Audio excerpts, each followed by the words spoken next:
Saudara-saudara, pada hari ini kita akan bersama-sama membaca dan merenungkan satu bagian yang menjadi kelanjutan dari khotbah atau firman Tuhan yang disampaikan pada minggu yang lalu. Kita akan membaca di dalam Matius pasal yang ke-5, ayat yang ke-7. Ini ada hanya satu ayat saja, oleh karena itu kita akan membaca bersama-sama ayat firman Tuhan ini. Matius pasal yang ke-5, ayat yang ke-7. Mari kita bacakan bersama-sama dengan suara yang lantang. 1, 2, 3. Berbahagialah orang yang murah hatinya, karena mereka akan beroleh kemurahan. Berbahagialah orang yang murah hatinya, karena mereka akan beroleh kemurahan.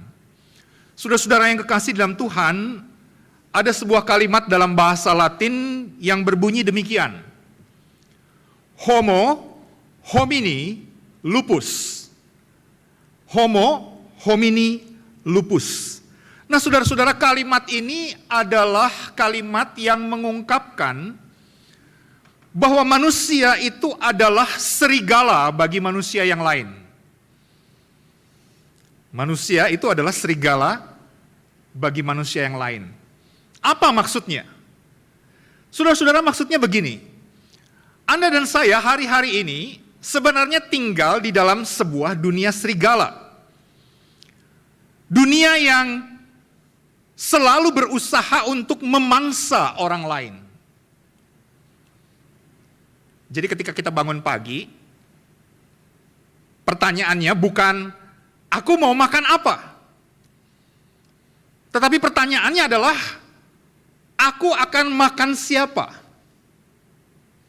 Sama seperti serigala yang berusaha untuk mencari mangsanya. Ini adalah dunia predator.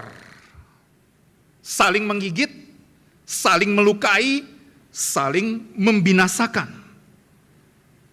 Oleh karena itu Bapak Ibu dan Saudara-saudara, Anda dan saya tidak lagi hidup sekarang ini di dalam sebuah dunia, sebuah tempat yang ada belas kasihannya. Bahasa Inggrisnya itu no mercy.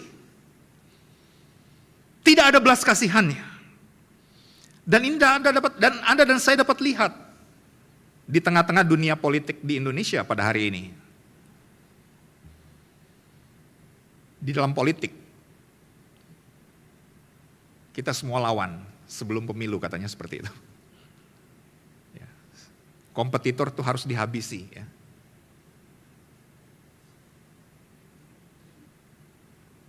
Dibuat propaganda yang buruk. Black campaign, katanya seperti itu. Itu di dunia politik. Bagaimana di dalam dunia ekonomi? Anda dan saya yang bergelut di dalam dunia bisnis pasti tahu ya, bagaimana kerasnya tuh ya pertarungan bisnis atau persaingan bisnis di tengah-tengah dunia ini. Kalau bisa saya mendapatkan keuntungan yang sebesar-besarnya, mengapa saya berikan kesempatan keuntungan itu kepada orang lain?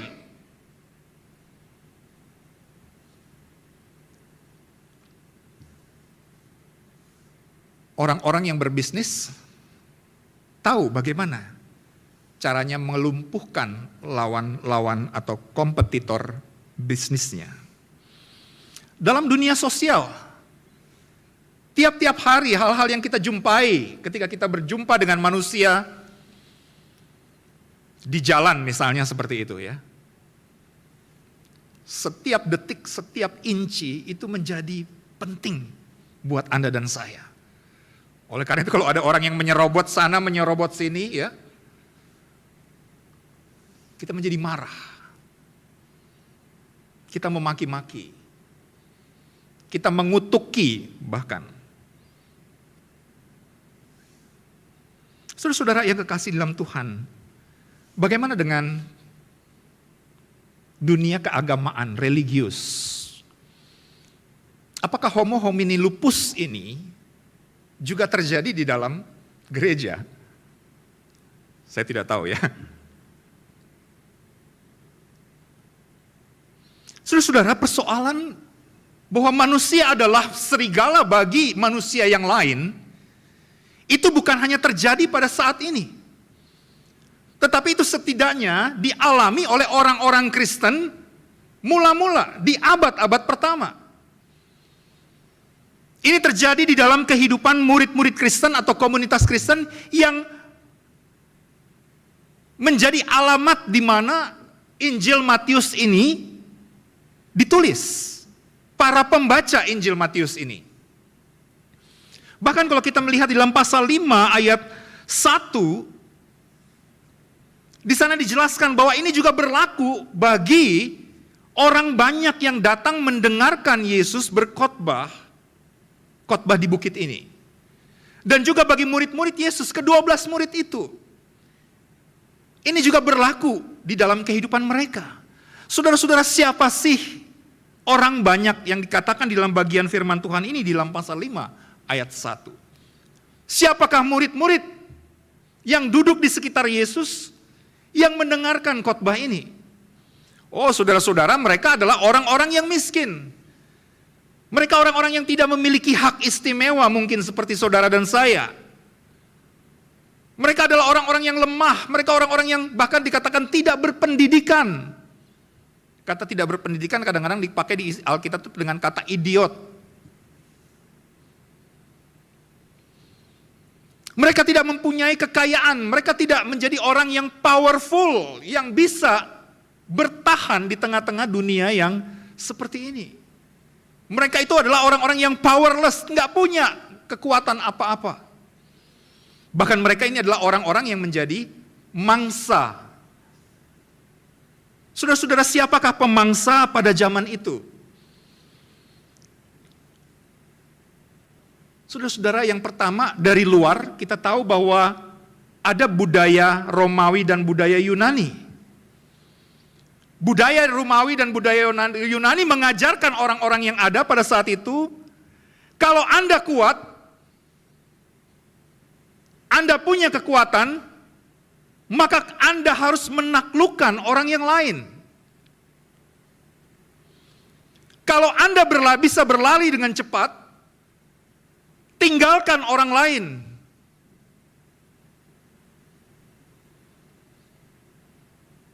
Kalau ada yang bisa dimakan, mengapa tidak dimakan sekarang juga? Saudara-saudara, pada zaman itu, dia di dalam dunia Romawi dan Greka, atau Yunani, manusia itu adalah lawan, manusia itu adalah kompetitor, yang harus disingkirkan. Dari dalam Bapak Ibu dan Saudara-saudara, orang banyak dan murid-murid Yesus ini menghadapi sebuah budaya yang lain, yaitu budaya yang dibentuk oleh hukum Taurat. Di mana superioritas moral itu menjadi sangat penting. Maksudnya begini Bapak Ibu dan Saudara-saudara. Kalau saya adalah orang-orang yang taat setia kepada hukum Taurat, dan Anda adalah orang-orang yang tidak taat dan tidak setia kepada hukum Taurat, maka kualitas rohani Anda adalah rendah di hadapan saya. Ada jarak yang memisahkan antara Anda dan saya. Saya orang kudus, saya orang suci, saya secara moralitas perfect, 100% sempurna, tetapi Anda adalah orang-orang yang berdosa. Ada jarak di antara kita. Yang satu orang suci, yang satu orang yang berdosa. Dan biasanya orang yang berdosa adalah orang yang dibully, disingkirkan, dipinggirkan, tidak layak untuk masuk gereja, tidak layak untuk mendekat kepada Allah. Tempat mereka itu adalah di luar sana, sejauh-jauhnya. Itu budaya yang ada, yang sedang dihadapi oleh orang banyak dan murid-murid Yesus pada saat itu. Ini adalah budaya tanpa belas kasihan, budaya no mercy.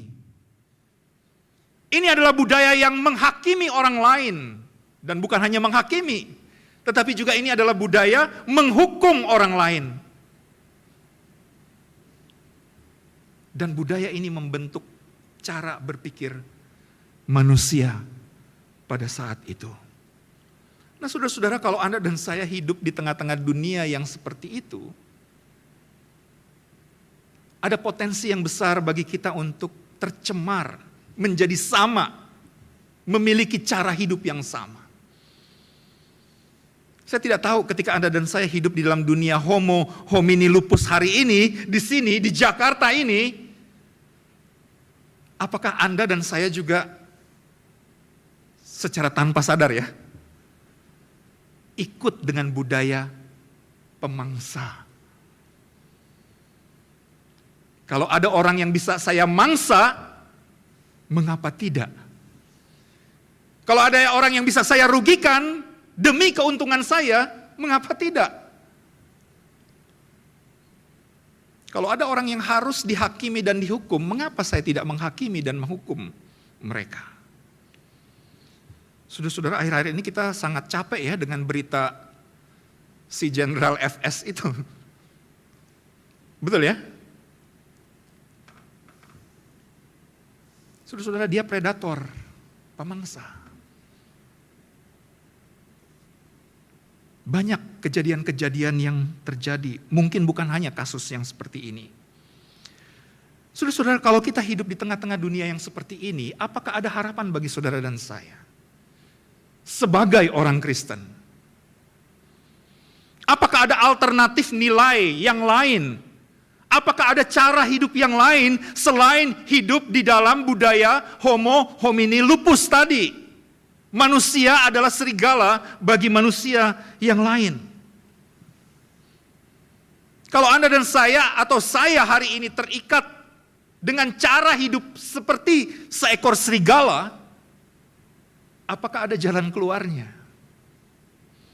Saudara-saudara, kalau kita bertanya apakah ada alternatif yang lain, apakah ada cara hidup yang lain, apakah ada jalan keluarnya? Ya, pasti ada jalan keluar itu. Tetapi jalan keluar itu bukan ada pada diri kita sebagai manusia, tetapi jalan keluar itu ada pada Allah, ada pada Injilnya. Saudara-saudara, Injil itu adalah kabar baik. Kabar baik tentang kerajaan Allah. Kerajaan Allah itu bukanlah kerajaan dari dunia ini. Kerajaan Allah itu menawarkan nilai dan cara hidup yang lain, yang jauh berbeda. Ini adalah cara hidup yang upside down. Katanya seperti itu. Artinya apa? Nilai dan cara hidup yang 100% atau 180% atau 180 derajat, berbeda dengan cara hidup duniawi. Saudara-saudara, apa perbedaannya? Di tengah-tengah dunia pemangsa ini, dunia serigala, bukan dunia tipu-tipunya Yura Yunita ya. Di tengah-tengah dunia serigala ini, saudara-saudara, dunia yang menaklukkan orang lain, dunia yang menjatuhkan orang lain, dunia yang menghakimi orang lain, dunia yang menghukum orang lain, justru dikatakan kita harus memiliki kemurahan hati. Ini upside down-nya. Ini 180 derajat yang terbalik dari yang ada di dunia ini, Bapak Ibu dan saudara-saudara. Saudara-saudara, murah hati, kata sepadannya itu di dalam perjanjian lama muncul 30 kali. Dari 30 kali ini, 26 itu ditujukan kepada Allah. Hanya 4 yang ditujukan kepada manusia. Dan ini berupa amsal. Itu artinya apa Bapak Ibu dan saudara-saudara? Itu artinya hanya Allah saja yang dapat bermurah hati. Pada dasarnya Anda dan saya adalah serigala juga, kan begitu? Hanya Allah yang murah hati. Di dalam perjanjian baru hanya 2 kali kata murah hati ini dipakai. Kata eleos ini. Yang satu di sini, dan yang satu ditujukan kepada Yesus Kristus sebagai imam besar di dalam Ibrani pasal 2 ayat 17.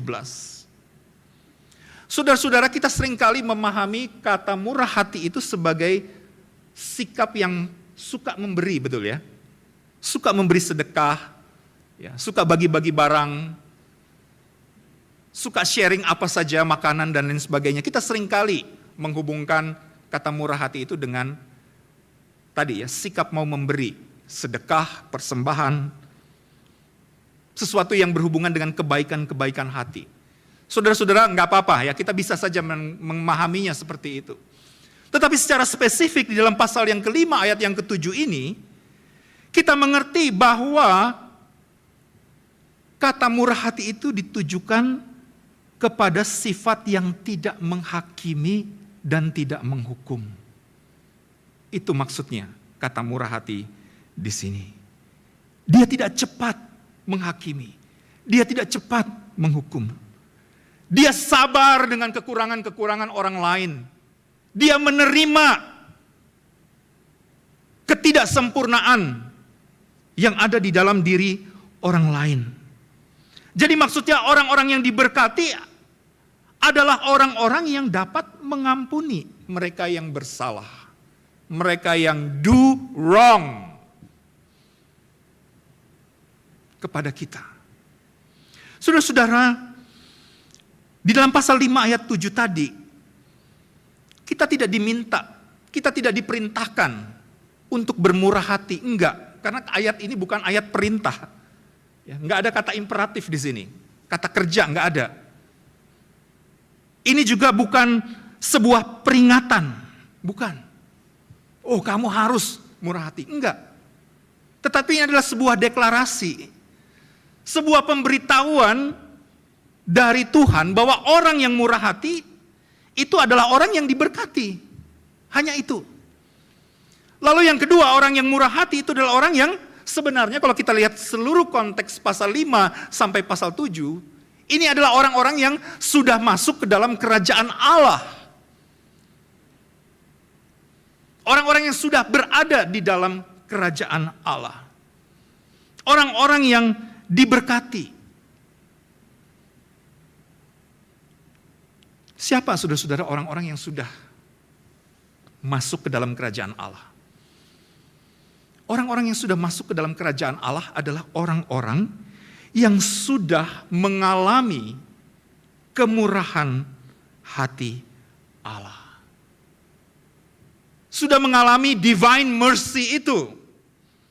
Oleh karena itu Bapak Ibu dan saudara-saudara, kalau kita lihat di dalam doa Bapa kami pasal yang ke-6 ayat yang ke-12 di sana dikatakan, ampunilah kami akan kesalahan kami seperti kami juga mengampuni orang yang bersalah kepada kami.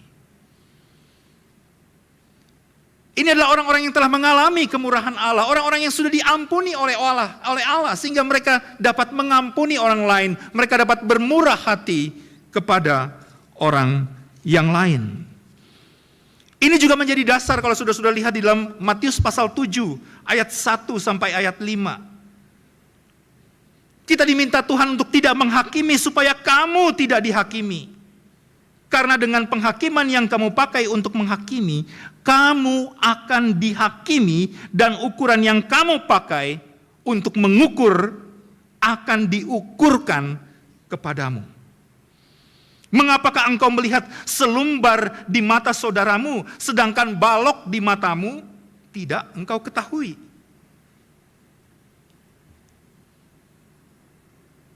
Bagaimana engkau dapat berkata kepada saudaramu, biarlah aku mengeluarkan selumbar itu dari matamu, padahal ada balok di matamu, dikatakan. Agak keras Tuhan Yesus berkata, hai orang munafik, keluarkanlah dahulu balok dari matamu, maka engkau akan melihat dengan jelas untuk mengeluarkan selumbar itu dari mata saudaramu. Jelas ya Bapak Ibu dan saudara? Seberapa banyak Anda dan saya menerima kemurahan Allah, itu yang dapat kita berikan kepada orang-orang yang lain. Tetapi sayangnya kita tidak dapat melakukan itu. Seringkali Tuhan Yesus memberikan perumpamaan tentang seorang hamba yang tidak mau mengampuni. Di dalam Matius pasal 18 ayat 21 sampai 35, kita melihat perumpamaan, kita membaca perumpamaan Tuhan Yesus tentang seorang hamba yang berhutang 100 miliar kepada tuannya. Ukuran ini nggak pas, ya. Bisa lebih. Tetapi ini hanya ilustrasi saja. Dia berhutang 100 miliar kepada tuannya. Dia tidak bisa bayar. Oleh karena tuannya katakan, kamu harus dipenjara, kamu harus dihukum. Kamu, bukan hanya kamu, tapi keluargamu, istrimu, anakmu, semua harus masuk penjara. Oleh karena hutang yang besar itu. Tetapi kemudian hamba ini mengatakan, Tuhan ampuni saya. Bebaskan, kalau bisa putihkan hutang ini. Tuhan ini berbelas kasihan dan kemudian memberikan penghapusan hutang sebanyak 100 miliar. Lalu kemudian dia ketemu ada temannya yang berhutang kepada dia 100.000 rupiah. Dia katakan kepada temannya itu, hei, bayar utangmu. Jangan pura-pura lupa, pura-pura bego. Bayar utangmu sekarang juga. Kalau enggak kamu akan masuk penjara. Aku akan tuntut kamu. Saudara-saudara, perumpamaan ini ingin menunjukkan kepada kita bahwa 100 miliar itu tidak sebanding dengan 100.000. Kalau kita bisa mendapatkan pemutihan 100 miliar rupiah hutang, mengapa kita tidak bisa memutihkan yang 100.000 rupiah? Saudara-saudara, seringkali Anda dan saya menghakimi orang oleh karena kesalahan-kesalahan yang kecil. Seringkali kita menghakimi orang, bahkan menghukum orang oleh karena kesalahan-kesalahan yang kecil saja. Ini bisa terjadi Bapak Ibu dan Saudara-saudara dalam kehidupan kita sehari-hari. Di tengah-tengah keluarga. Istri yang masak karena kelebihan garam berapa miligram saja, udah dihakimi misalnya. Anak kecil yang koordinasi otot-ototnya, syarafnya, kesadarannya, menjatuhkan piring, menjatuhkan gelas, tapi kemudian digebukin sampai babak belur. Hanya karena kesalahan kecil saja. Kita tidak dapat mengampuni. Saudara-saudara, ini yang dimaksud oleh Tuhan. Kalau Anda dan saya menerima kemurahan dari Allah dengan begitu banyak, dengan tidak terbatas, mengapa kita tidak dapat bermurah hati kepada orang-orang yang lain? Saudara-saudara, manusia adalah bagian, khususnya orang-orang Kristen, itu adalah bagian daripada demonstrasi karunia Allah, kemurahan Allah kepada mereka yang bersalah. Saudara-saudara yang kekasih dalam Tuhan, kalau Anda dan saya telah menerima kemurahan itu artinya apa? Itu artinya bahwa natur kemurahan itu sudah ada di dalam diri kita. Waktu Anda dan saya percaya kepada Tuhan Yesus, kita dilahirkan baru. Kita menerima kemurahan Allah secara tidak terbatas. Maka natur kemurahan itu sebenarnya ada di dalam diri kita. Jadi Bapak Ibu dan Saudara-saudara, berbahagialah Anda dan saya yang memiliki natur kemurahan itu. Kemurahan hati itu bukan perbuatan, tetapi karakter yang Anda dan saya telah dapatkan ketika Anda dan saya telah mengalami pengampunan Allah, telah menerima kemurahan hati Allah. Saudara-saudara, yang berikutnya kita bisa pelajari dari bagian ini. Bagian ini memang agak membingungkan. Karena apa? Tadi saya sudah katakan bahwa Anda dan saya sebenarnya sudah menerima kemurahan itu. Anda dan saya sebenarnya sudah diberkati oleh Tuhan. Tetapi mengapa di dalam bagian yang kedua dalam ayat ini dikatakan baru mereka akan beroleh kemurahan. Sudah tapi akan, gitu ya, bingung ya. Anda dan saya sudah diberkati, sudah menerima kemurahan itu, tetapi mengapa akan menerima kemurahan itu? Saudara-saudara, ini yang disebut di dalam konsep perjanjian baru sebagai blessing, eschatological blessing. Jadi ini adalah berkat yang bersifat eskatologis. Saya akan jelaskan begini. Ini artinya apa? Saudara memang sudah menerima, Anda dan saya sudah menerima berkat itu. Kalau kita hidup terus-menerus di dalam berkat itu, hari ini, maka di akhir zaman nanti, ketika Tuhan Yesus berdiri sebagai hakim di dalam hari penghakiman itu, kita akan berdiri di hadapan hakim yang agung itu. Dan hakim itu akan mengatakan, engkau sudah menerima berkat kemurahan itu. Engkau sudah hidup di sepanjang hidupmu, hidup di dalam berkat kemurahan itu. Dan sekarang ini, aku akan memberikan berkat kemurahan itu secara sempurna. Secara sempurna. Masuklah engkau di dalam kebahagiaan Tuhanmu. Sekarang waktunya engkau menerima berkat kemurahan itu secara ultimat. Jadi Bapak Ibu dan Saudara-saudara, hidup kita itu adalah sebuah hidup penantian hari itu. Kalau Anda dan saya sudah menerima kemurahan, berkat kemurahan itu, kalau kita terus hidup terus-menerus di dalam kemurahan, di dalam berkat kemurahan itu, nanti ketika kita berdiri di hadapan hakim yang agung itu, hakim itu akan memberikan berkat kemurahan yang ultimat. Jadi saudara-saudara, berkat itu tidak pernah berupa upah, betul ya?